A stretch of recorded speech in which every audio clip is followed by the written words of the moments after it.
അപ്പൊ ബൈബിളിൽ എഴുതിയിരിക്കുന്നത് മാത്രം കാണിച്ചു തരാനേ നമുക്ക് പറ്റുള്ളൂ. അല്ലാതെ വേറൊരു വെളിപ്പാട് കിട്ടി നമുക്ക് ഇന്ന് സംസാരിക്കാനൊന്നും ഞങ്ങൾക്ക് പറ്റില്ല. അങ്ങനെ ചെയ്യണത് പോലും പാവമാണ്, അല്ലെ? തെറ്റാണ്. കാരണം വചനത്തിൽ ഇല്ലാത്ത കാര്യം എനിക്ക് ലഭിച്ചെന്ന് പറഞ്ഞിട്ട് അതെ വചനത്തിന് വിരുദ്ധമായിട്ട് പറയലാണെങ്കിൽ അത് ശരിക്കും പാവാണ്. അത് ചെറിയൊരു കാര്യമായിരുന്നോ? അല്ല, കാരണം നമ്മൾ ഇന്ന് പരീക്ഷയിൽ അകപ്പെടുന്നുണ്ടെങ്കിൽ അതിന്റെ കാരണം എന്താണ്? നമ്മൾ ഉണർന്നിരുന്ന് പ്രാർത്ഥിക്കാത്തത് കൊണ്ടാണെന്നാണ് യേശുക്രിസ്തുവിന്റെ ആ ഒരു എക്സാമ്പിളിലൂടെ നമ്മൾ മനസ്സിലാക്കേണ്ടത്. പിന്നെ പല ആൾക്കാർക്കുള്ള ഒരു ചോദ്യം ഇതാണ്, യഹോവ തന്നെയാണോ യേശു? യേശു വേറെ, യഹോവ വേറെ, അല്ലെ? പക്ഷെ നിങ്ങൾക്ക് പോയി തന്നെ ഇത് കണ്ടുപിടിക്കാവുന്നേ ഉള്ളൂ. കാരണം ബൈബിളിൽ ഇത് വ്യക്തമാണ്.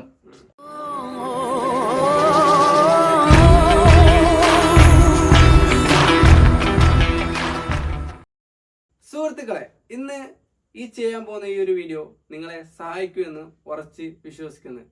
യേശു ഭൂമിയിലായിരുന്നപ്പോ ആരോടാണ് പ്രാർത്ഥിച്ചത്?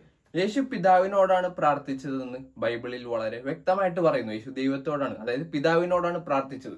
ഒന്ന് നിൽക്കേ, നമ്മളെ ലാസ്റ്റ് വീഡിയോയില് എന്താണ് എടുത്തത്? കൈനന്റെ വീഡിയോയില് യേശുവും പിതാവും ഒന്നാണെന്ന്. പിന്നെ എങ്ങനെയാണ് പറഞ്ഞത് യേശു പിതാവിനോടാണ് പ്രാർത്ഥിച്ചതെന്നുള്ളത്? ഓക്കെ, അതൊരു വളരെ നല്ലൊരു ചോദ്യമാണ്. കാരണം അനവധി ആൾക്കാർക്കും ആ ഒരു ഡൗട്ട് ഉണ്ടാവും. കാരണം യേശു തന്നെ പിതാവാണെങ്കിൽ യേശു എന്താണ് യേശുവിനോട് തന്നെയാണോ പ്രാർത്ഥിച്ചത്, അല്ലെ? അങ്ങനെ ഒരുപാട് ആൾക്കാർ നമ്മളോട് ചോദിക്കുകയും ചെയ്തിട്ടുണ്ട്, നമ്മൾ അതുമായിട്ട് ബന്ധപ്പെട്ടിട്ടുണ്ട്. പക്ഷെ ആദ്യം തന്നെ നമ്മളൊരു കാര്യം മനസ്സിലാക്കണം. യേശുക്രിസ്തു ആരോടാണ് പ്രാർത്ഥിച്ചതെന്ന് നമുക്ക് മനസ്സിലാക്കണമെങ്കിൽ ആദ്യം തന്നെ ഒരു കാര്യം വിശ്വസിക്കേണ്ടതുണ്ട്. യേശു 100% മനുഷ്യനായിട്ട് വന്നത്. നമ്മൾ ബൈബിൾ വായിക്കുമ്പോൾ മനസ്സിലാവും യേശു 100% ആയിട്ടാണ് മനുഷ്യനക്ക് ഉണ്ടാവുന്ന എല്ലാ പ്രതിസന്ധി ഘട്ടങ്ങളും യേശുവിനുണ്ടായി. ഇപ്പൊ യേശു ദൈവ എന്നുള്ള ഒരു അഡ്വാൻറ്റേജ് ഇപ്പം തന്നെ പലരും പറയുന്നുണ്ട്. യേശു ഭൂമിയിൽ തൊടാതെയാണ് നടന്നത്. പിന്നെ യേശു പാപം ചെയ്യാതെ ജീവിച്ചത്. യേശു ദൈവമായതുകൊണ്ട് 100% നമ്മളെ പോലെ മനുഷ്യനല്ലായിരുന്നു. അതുകൊണ്ടാണ് യേശു പാപം ചെയ്യാതെ ജീവിച്ചതെന്നൊക്കെ അവർ പറയും. പക്ഷെ ഫിലിപ്പിയർ 2:5 പറയുന്നു, ക്രിസ്തു യേശുവിലുള്ള ഭാവം തന്നെ നിങ്ങളിലും ഉണ്ടായിരിക്കട്ടെ. അവൻ ദൈവരൂപത്തിലിരിക്കെ ദൈവത്തോടുള്ള സമത്വം മുറുകെ പിടിച്ചു കൊള്ളണമെന്ന് വിചാരിക്കാതെ ദാസരൂപമെടുത്തു. മനുഷ്യ സാദൃശ്യത്തിലായി തന്നെത്താൻ ഒഴിച്ചു. വേഷത്തിൽ മനുഷ്യനായി വിളങ്ങി തന്നെത്താൻ താഴ്ത്തി മരണത്തോളം, ക്രൂശിലെ മരണത്തോളം തന്നെ അനുസരണമുള്ളവനായി തീർന്നു.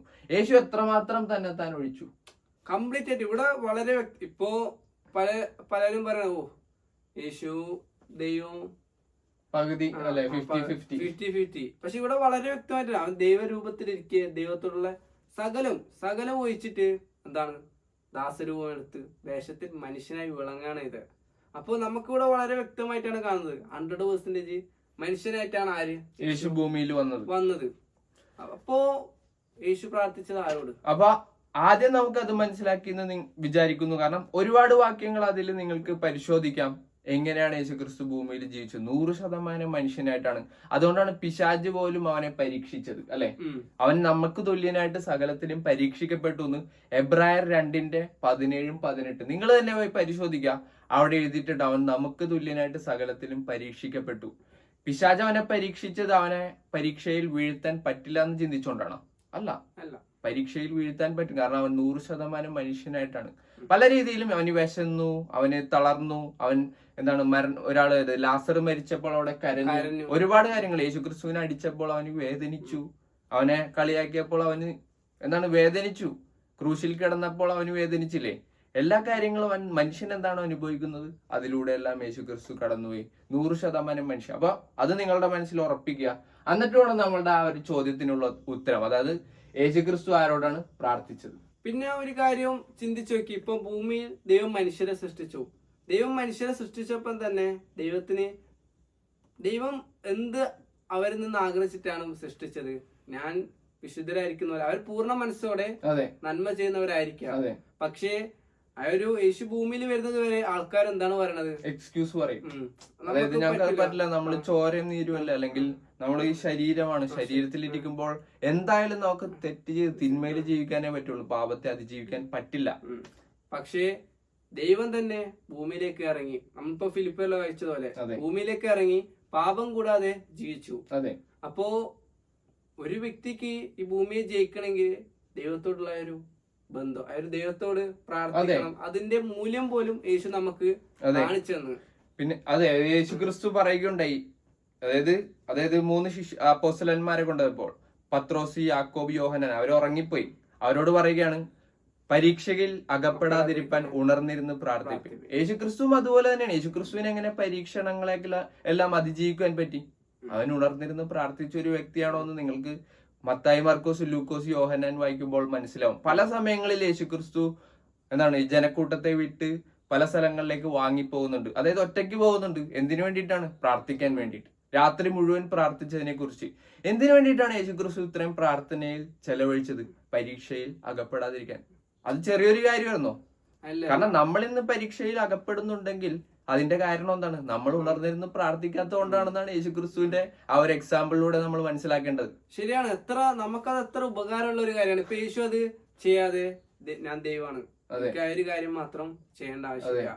അങ്ങനെയാണെങ്കിൽ നമുക്ക് അതൊരു മാതൃകയാണ്. അല്ല, ഇല്ല. ഇപ്പൊ 1 പത്രോസ് 2:21 എഴുതിയിട്ടുണ്ട്, അതിനായിട്ടല്ലോ നിങ്ങളെ വിളിച്ചിരിക്കുന്നത്, ക്രിസ്തു നിങ്ങൾക്ക് വേണ്ടി കഷ്ടം അനുഭവിച്ചു, നിങ്ങൾ അവന്റെ കാൽച്ചുവട് പിന്തുടരുവാൻ ഒരു മാതൃക വെച്ചു പോയിരിക്കുന്നു. യേശുക്രിസ്തു എന്താണ് അവിടെ ചെയ്തത്? നമുക്ക് വേണ്ടി എല്ലാ കാര്യത്തിലും, അവിടെ പറയുന്നുണ്ട് സകലത്തിലും അവൻ നമുക്ക് വേണ്ടി ഒരു മാതൃക വെച്ചാണ് പോയിരിക്കുന്നത്.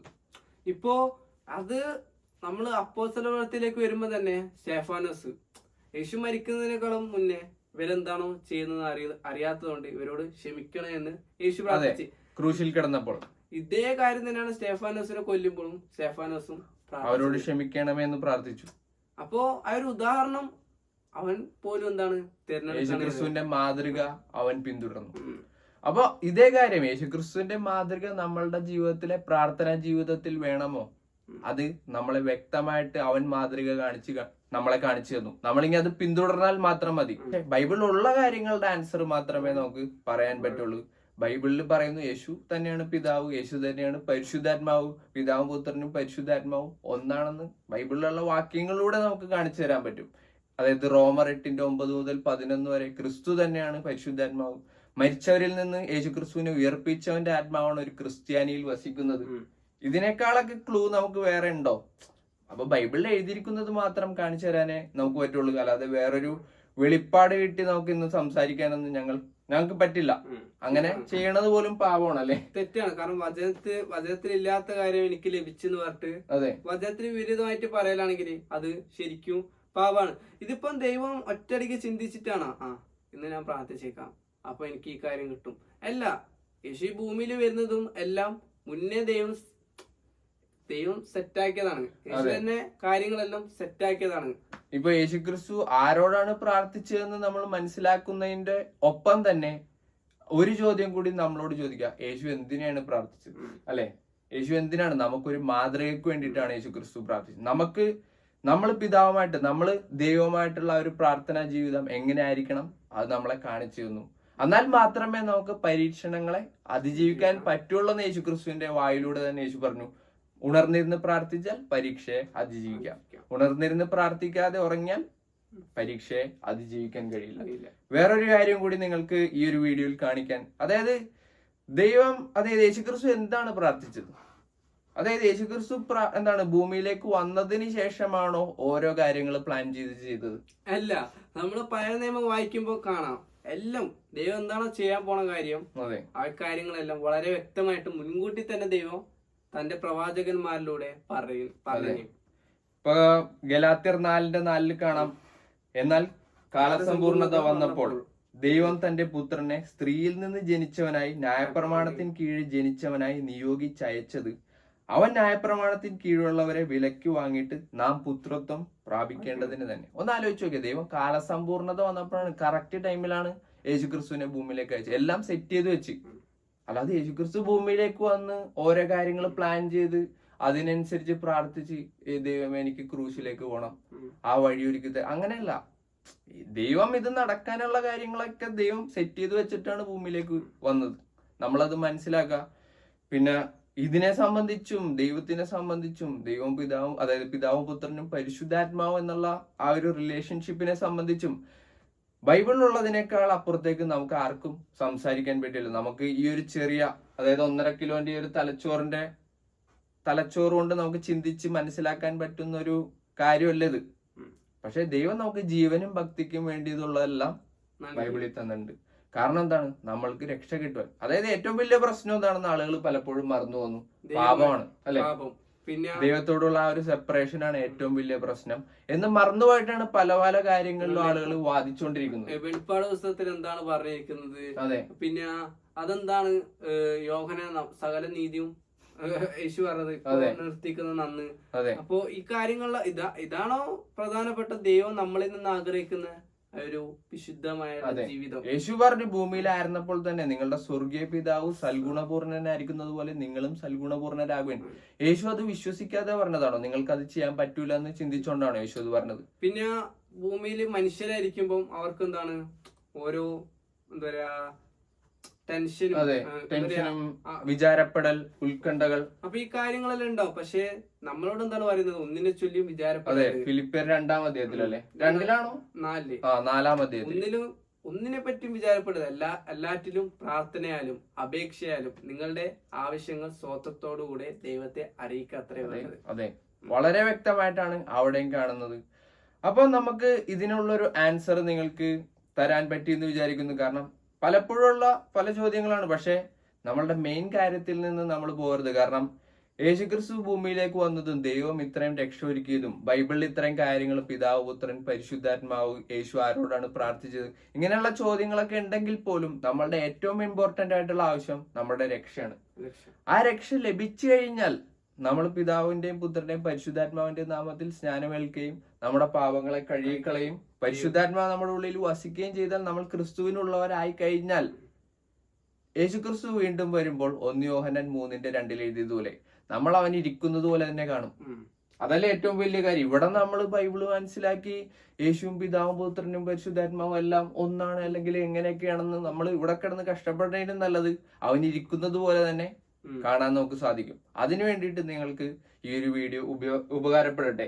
പിന്നെ ഒരു കാര്യം കൂടി ചിന്തിക്കാനുള്ളത്, ശരിക്കും ദൈവമല്ലാതെ വേറെ ആർക്കും മറ്റൊരു വ്യക്തിയുടെ പാപത്തെ ക്ഷമിക്കാൻ സാധിക്കില്ല.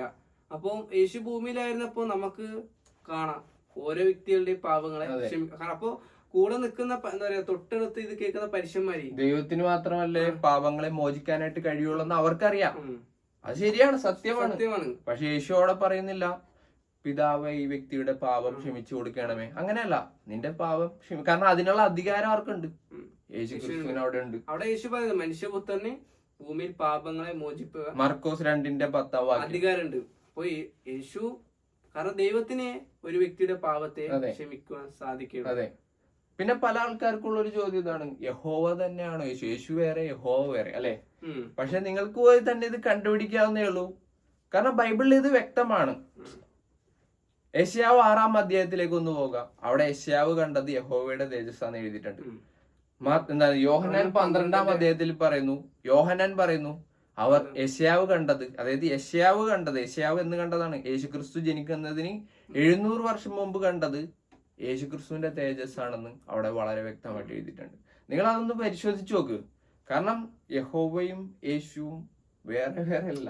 ശരിക്കും അങ്ങനെ ചിന്തിക്കുന്ന തന്നെ അവര് ദൈവം പൂർണ്ണമായി മനുഷ്യനായിട്ട് വരുവാൻ സാധിക്കുമോ? ആ ഒരു ചിന്തയിലാണ്. പക്ഷെ ദൈവത്തിന് അസാധ്യമായ ഒരു കാര്യവുമില്ല. കാരണം ദൈവം തന്റെ മക്കളെ വീണ്ടെടുക്കുവാനായിട്ട് ദൈവം കഴിയുന്നതും ഏറ്റവും ബെസ്റ്റ് തന്നെ എന്താ പറയാ ചെയ്യും. ദൈവത്തിന് നമ്മൾ ഓരോ വ്യക്തിയും അത്രയും പ്രധാനപ്പെട്ടതാണ്. അവിടെ തന്നെ പറയണം, ഒരു ദൂതന്മാരെ അല്ലെങ്കിൽ ഒരു ദൂതനെയോ വേറൊരു മനുഷ്യനെ ഉണ്ടാക്കിയിട്ടാണോ ദൈവം അയച്ചത് ഭൂമിയിലേക്ക്? അല്ല. അവൻ തന്നെ കന്യക ഗർഭിണിയായി ഒരു മകനെ പ്രസവിക്കും. അവൻ ദൈവം നമ്മോട് കൂടെ എന്നർത്ഥമുള്ള ഇമ്മാനുവേൽ, ദൈവം നമ്മോട് കൂടെ. അത് തന്നെ വളരെ വ്യക്തമാണ്, ദൈവം നമ്മോട് കൂടെ. യോഹന്നാൻ 1-ലൊക്കെ കാണാം, വചനം ജഡമായി തീർന്നു, കൃപയും സത്യവും നിറഞ്ഞവനായി നമ്മുടെ ഇടയിൽ പാർത്തു. ആരാണ് ആ വചനം? വചനം ദൈവമായിരുന്നു എന്നും 1-ാം അധ്യായത്തിന്റെ ആ തുടക്കത്തിൽ തന്നെ നിങ്ങൾക്ക് വായിക്കുമ്പോൾ കാണാൻ പറ്റും. അപ്പോ ഇത്രയും വ്യക്തമായിട്ടാണ് ബൈബിൾ ഈ ഒരു കാര്യത്തെ പറ്റി പറഞ്ഞത്. പക്ഷെ ബൈബിളിൽ പറയണ കാര്യമല്ലാതെ വേറൊന്നും പറയാനില്ല. നമുക്ക് അത്രയും അറിയുള്ളൂ. ബൈബിളിൽ തന്നെ നേരത്തെ പറഞ്ഞോന്നറിയില്ല, രഹസ്യമായ കാര്യങ്ങൾ യഹോവയ്ക്കുള്ളതാണ്. ശരിയാണ്. അത് നമ്മള് ഇനി കണ്ടുപിടിക്കും. ഇപ്പൊ പലരും ചെയ്യുന്നു, ഇനി ഇത് കണ്ടുപിടിക്കാൻ വെച്ചാൽ അഭിചാര പ്രവൃത്തികൾ, ഉള്ളിലുള്ള കാര്യങ്ങൾ. പക്ഷെ അതിലൂടെ പിശാചിന്റെ വഴികളിലൂടെ നമുക്ക് പല കാര്യങ്ങളും കണ്ടെത്താൻ പറ്റുമായിരിക്കാം. പക്ഷെ അത് ദൈവം വെച്ചിരിക്കുന്നതല്ല. ദൈവം വെച്ചിരിക്കുന്നത് ആത്മീകമായ കാര്യങ്ങളും ആത്മീക തലത്തിൽ എന്ത് നടക്കുന്നു എന്നെല്ലാം കണ്ടുപിടിക്കണമെങ്കിൽ ബൈബിൾ വായിക്കണം. ബൈബിളേ ഉള്ളൂ, വേറൊരു വഴിയില്ല. അത് നമ്മുടെ മനസ്സിൽ ഉറപ്പിക്കുക. നമ്മൾ അതിനായിട്ട് സമയം കൊടുക്കുക, അല്ലാതെ ഇവരെ വീഡിയോ ഒന്നും കാണണ്ട. കാരണം ഇവർക്ക് അങ്ങനെ വെളിപ്പാടില്ല, ഇവർക്ക് വെറും ബൈബിളേ ഉള്ളൂ. അത് കഴിഞ്ഞിട്ട് എക്സ്ട്രാ ആയിട്ടുള്ള കാര്യങ്ങളൊന്നും അവർക്ക് ലഭിക്കണില്ല. ബൈബിളിൽ തന്നെ പറയുന്നുണ്ട്, ആകാശവും ഭൂമിയും ഒഴിഞ്ഞു പോകും, പക്ഷെ എന്റെ വചനങ്ങൾക്കോ ഒരു മാറ്റം വരികയില്ല. നമുക്ക് ആവശ്യമായ കാര്യം ദൈവം നൽകി. അപ്പൊ അതില് നമ്മള്, കാരണം അത് തന്നെ നമ്മൾക്ക് പ്യുവറായി ജീവിക്കാനുള്ള കാര്യം അവിടെ ദൈവം നൽകി. ദൈവം ആഗ്രഹിക്കുവാനും ജീവിക്കാനുള്ള യേശുവിന്റെ മാതൃക പോലും, ദൈവത്തിന്റെ മാതൃക പോലും ദൈവം കാണിച്ചു. മത്തായി 7 പറയുന്നു, എന്റെ വചനങ്ങളെ കേട്ട് ചെയ്യുന്നവൻ പാറമേൽ വീട് പണിയുന്ന ബുദ്ധിയുള്ള മനുഷ്യൻ. അപ്പൊ നമുക്കും ആ ഒരു ബുദ്ധിയുള്ള മനുഷ്യനെ പോലെ ആയിരിക്കാം. അത് വചനങ്ങളെ കേട്ട് ചെയ്യുന്നവർ. വചനം വായിക്കുക, വിശ്വാസം കേൾവിയാലും കേൾവി ക്രിസ്തുവിന്റെ വചനത്തല്ല. അല്ലാതെ ഞാൻ പറയുന്ന ഒരു പ്രത്യേക വെളിപ്പാടിനാലൊന്നും അല്ല നിങ്ങൾക്ക് വിശ്വാസം വരാൻ തോന്നുന്നു. ഓൾറെഡി എഴുതപ്പെട്ട അടിസ്ഥാനമിട്ട കാര്യങ്ങൾ, അതായത് അപ്പോസ്തലന്മാരും പ്രവാചകന്മാരും ഓൾറെഡി അടിസ്ഥാനമിട്ട് കഴിഞ്ഞു. എഫേസ്യർ 2:20 അല്ലെ, ഓൾറെഡി അടിസ്ഥാനമിട്ട്. നമ്മളിങ്ങി വേറൊരു അടിസ്ഥാനമൊന്നും ഉണ്ടാക്കേണ്ട കാര്യമില്ല. അപ്പൊ ഈ ഒരു വീഡിയോ നമുക്ക് ക്ലോസ് ചെയ്യാം. അതെ, അപ്പൊ ഈ ഒരു വീഡിയോ നിങ്ങളെ സഹായിക്കട്ടെ. നിങ്ങൾക്ക് ചോദ്യങ്ങൾ ഉണ്ടെങ്കിൽ വാട്സാപ്പിൽ മെസ്സേജ് അയക്കാം, അല്ലെങ്കിൽ കമന്റിൽ ഇടാം. പക്ഷെ നിങ്ങൾ തന്നെ ഒന്ന് പരിശോധിക്കാനായിട്ട് തയ്യാറുള്ളവരാകുക. ഞങ്ങളും അങ്ങനെ തയ്യാറുള്ളവരാണ്. അപ്പൊ അതിനായിട്ട് നിങ്ങളെ സഹായിട്ടെ. ഞങ്ങളുടെ ഈ ഒരു വീഡിയോ ഇവിടെ ക്ലോസ് ചെയ്യുന്നു. Thank you.